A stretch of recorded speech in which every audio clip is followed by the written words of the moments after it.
COVID-19 or coronavirus disease has engulfed entire world including India. Today we have Dr. Deven with us, who is the professor of surgery, head and neck at AJ Medical College. Welcome Dr. Deven on this show, which is specially about News Karnataka, V4 News, Global TV and Organ Donation India Foundation. My first question to you, Doctor, what is your opinion and how you think, how you going to treat, or you have any protocol to treat this COVID-19 patients? Please explain to our viewers. Sir, thank you very much for this kind honor. It is indeed so distressing for us to see how many people are dying across the world. Now, I will give a brief overview of this entire thing.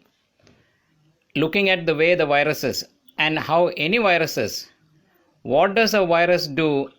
The moment it gets a chance, it jumps to a human and starts to replicate.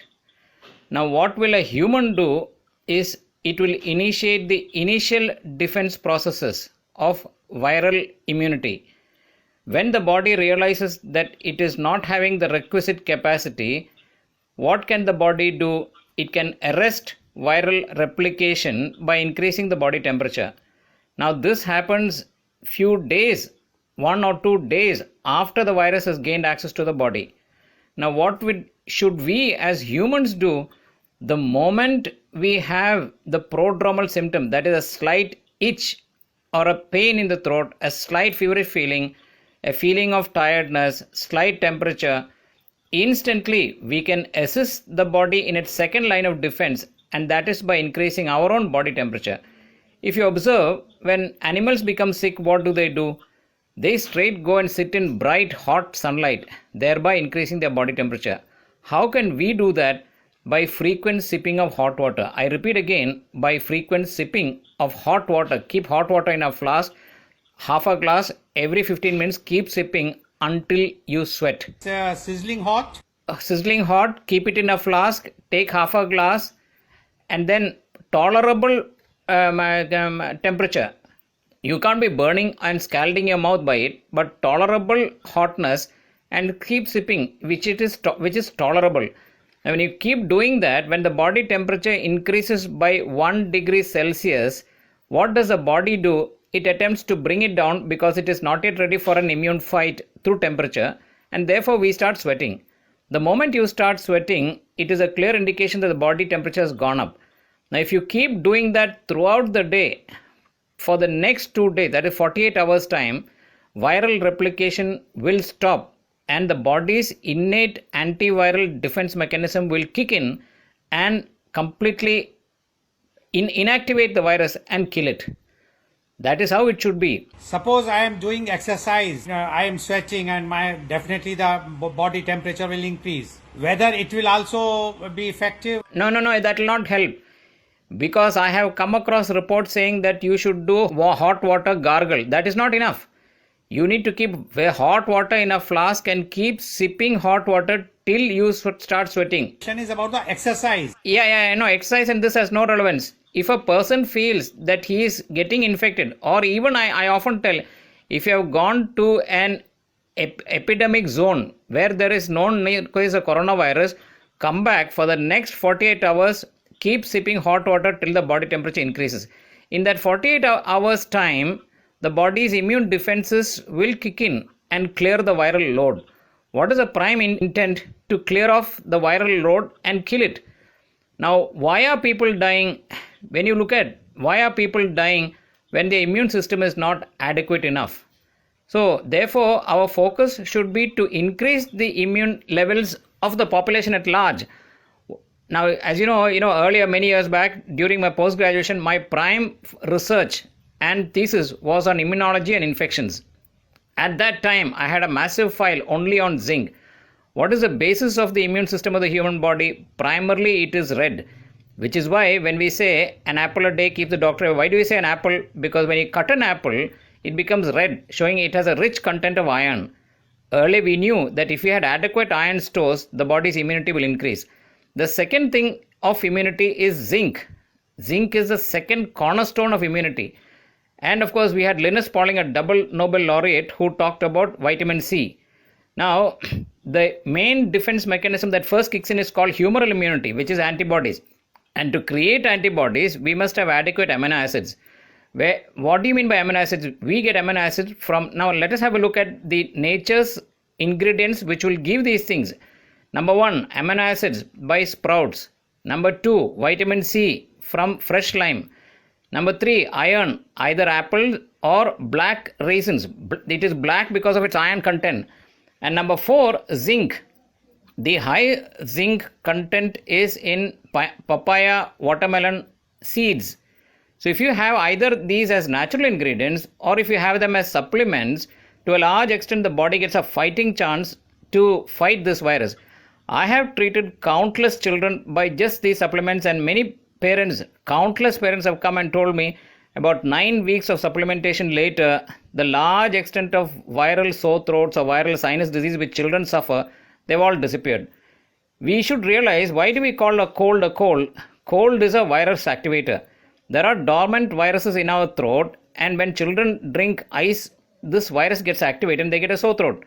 And then of course we immediately go and give antibiotics, which is not the way because it is primarily a viral infection. What do I tell parents? The moment you give a child something ice or cold, come back home and drink half a glass of hot water. To a large extent, this viral activation will not happen. So therefore, I want to re-emphasize very clearly, because my belief is that in the initial 48 hours, when the person feels that he is infected, do we have this as an interventional therapeutic option advocated by anybody as of now? No. In the first 48 hours, frequently keep sipping hot water till you start sweating. Maintain that for 48 hours. The body gets a fighting chance to fight. The viral replication will stop. The body will fight the virus and clear it. Now, if this was done, it is my opinion, not the protocol advocated by anybody, that the unfortunate and very sad large number of deaths we are seeing across the world should cease. And second, we should have a clear focus on increasing immunity. Do we have immune enhancement program at all? We don't. We should look at immune enhancement by asking patients either to supplement or take these natural foods. I repeat again, sprouts, lime, fresh lime, black raisins, and the seeds of papaya or watermelon, because they contribute adequate zinc. If they can't, they can also supplement which are readily available. Maybe the doctors will. But that is the way. It is so sad. What do we now do? We wait for a testing. When will the patient test? After the initial 8 to 10 days of incubation. Then when the patient starts manifesting, at that time only will the test become positive. And beyond that, when the body starts fighting, it starts to develop antibodies which later become positive. That is too late. Because what happens when the body realizes that too much of virus replication is happening in the lungs, the body will try to shut it down by releasing what is called a cytokine storm. That is a little complicated, and now science is trying to fight that cytokine storm, but by which time the lungs are so much destroyed. My treatment I am advocating is in the initial 48 hours. My feeling and opinion is that if it is done, the large, terrible epidemic of deaths which we are witnessing the world over can be prevented. Now, what is my take on this? If by doing this, in the start itself, if they have a premonition or a prodromal symptom, a slight fever, body ache, sore throat, and they start this hot water drinking, not a single death should happen. If it happens, it means my opinion is wrong and I will retract my advocacy. Already infected, and he has already reached to the stage of 8th or 9th day. And like now, we have just heard that today the government has given permission to the one of the hospitals in Kerala to use the plasma of those who have already been cured. What is your take about that? So it again reverts to what I had earlier advocated. Why do we take the plasma of patients who are cured? Why are they getting cured? Because their immune system is good. Today we feel that who are the ones who are most susceptible? They are the ones who have a comorbid condition, diabetes, heart disease, hypertension. But what is the main problem in them? A decreased immunity. So my argument is, instead of waiting for an illness and instead of all this, why don't we increase the immunity? If the immune system is vastly enhanced, this susceptibility should not happen. So now what are we doing now? A patient who has recovered means he's got a good immune system, and we take the blood of that patient, if provided, if it is compatible, then we, or the serum, and then we inject into those who are suffering. That is a good idea, but by the time it is too late actually, and only God can help. I wish that by the divine's intervention, patients will survive. Now, there have been patients who have been cured by this technique, I know. In 1890, when the diphtheria came, and at that time there were no antibiotics in the world, at that time these techniques were used and many patients were saved. What you say about that? That is true, because they are applying the same principle of an enhanced immunity. There are some people whose immune system is good, either because of their dietary pattern or they have looked into it, and therefore, as a consequence of enhanced immunity, they are able to fight it. Do you think that this therapy can be used prophylactic also for those who doesn't have any disease right now, but if they will be given this? I certainly will not advocate this as a prophylactic, because my advocacy will be only enhance the natural immune system of the human body by giving what the body requires to fight it. I repeat again, what are the natural ingredients? Amino acids, iron, vitamin C, zinc. If a person has adequate of this, his natural immunity will be far superior instead of devolving back to this plasma therapy. No, I will not agree with that as a prophylactic. But for the treatment, let's see, because it is going to start from today, hopefully, and let's see what will be the results, because because we have had patients who have recovered. It is logical, because we have taken the serum of a patient who has recovered, which means he's got a good immune system, and giving it to patients who do not have the requisite immune system. So perhaps because many patients have recovered by this, maybe they will respond. Now, there is one take I would like to clarify, because there's a huge phenomenon of hydroxychloroquine. Everywhere, hydroxychloroquine is been advocating, and why we are not taking this as a prophylactic or for the treatment. What is your take about this? So the thing is, I was the first one who read the original report by that eminent immunologist Rauf in south of France. The moment I saw that report, I advocated to everybody to take hydroxychloroquine and azithromycin. But we failed to realize one terrible thing, that concurrently, jointly, they have an effect on the heart's conductive system, and as a consequence cause the conductive block causing arrhythmia or death. As you know, recently, about 2 weeks back, a doctor who was taking it as a prophylactic had a heart arrest and died. There are several doctors who have had heart trouble or death because of hydroxychloroquine. Now, how can we prevent that from happening? It is a conductive block, and therefore earlier research reveals that while taking hydroxychloroquine, you must also supplement omega-3. To a large extent, omega-3 will protect the conducting mechanism and prevent this terrible fatality which happens as a consequence of us trying to protect from this disease by this drug. So anybody taking hydroxychloroquine, number one, he must have a prophylactic or an initial heart ECG, an ECG showing that the QT interval is not less than 225 nanosecond millimeter. It should be not less than 225. If it is so, it is highly risky for the individual to take that drug. Second, if they are taking it, they must also take omega-3 tablets. In which case, to a large extent, I believe they will be protected. Doctor, you have mentioned about the L-throcin along with the hydroxychloroquine. If we will take only the hydroxychloroquine, then what will be the impact? Hydroxychloroquine is now taken by many doctors and health workers primarily as a prophylactic. Why did they add azithromycin? Because azithromycin has an eminent action on the lungs. Now, as you know, the most common complication of the coronavirus is lung infection and pathological developments. Because azithromycin has an action there, it is also added. But there is a little bit of caution I would like to advise. Azithromycin has caused agranulocytosis in a few patients and they have died as a consequence of azithromycin. So we need to be very careful and we need to be monitoring these patients minutely before we can advocate it as a long-term or a large-scale treatment. That there is a feeling that whosoever has taken the BCG, anti-tubercular vaccine, initial stage in the childhood, they have a more resistance power against this coronavirus. What is your opinion about that? Sir, I read about that. The thing about BCG is because it is a vaccine, it triggers the immune system, allowing it to increase its production of both T and B cells.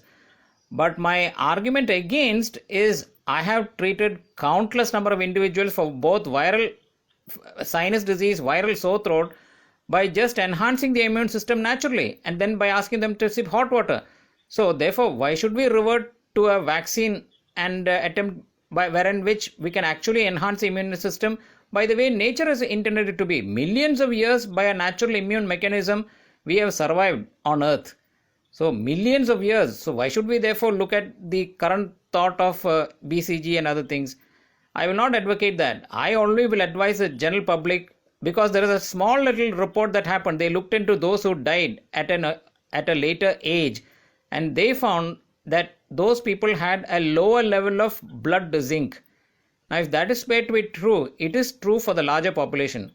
We do not have adequate zinc containing foods in our diet, zinc being the second pillar cornerstone of immunity. This is what we should do, and we should not advocate BCG and other things. No. So according to you, to increase the immunity, we should have a zinc tablet or something like that? Iron, which comes from black raisins or black dates. Vitamin C, that comes from fresh lime. Amino acids, that come from sprouted grains.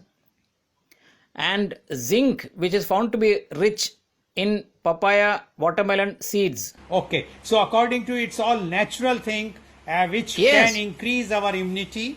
Correct? Yes. Today, Dr. Deven clarified the doubts about coronavirus, and you have mentioned that instead of going for such type of treatments, what is prevailing right now, why not a very simple thing? If we will increase our immunity by taking those things which are naturally available, one can have, and at initial stage you feel that you have a sore throat or slight temperature, increase the body temperature by sipping the hot water, and otherwise increase intake of omega-3 by natural things like what you have already explained. One can survive in this present scenario. Thank you very much, Dr. Deven, for coming on this show, which was brought especially by News Karnataka, V4 News, Global TV, and Organ Donation India Foundation. Thank you very The much. thing is, if by this talk and your wonderful questions and my responses, if we can avoid the terrible deaths that are happening around the world, we will be blessed. That's what our aim is. Thank you very much, Doctor, for giving your... Thank you so much. Thank you very much.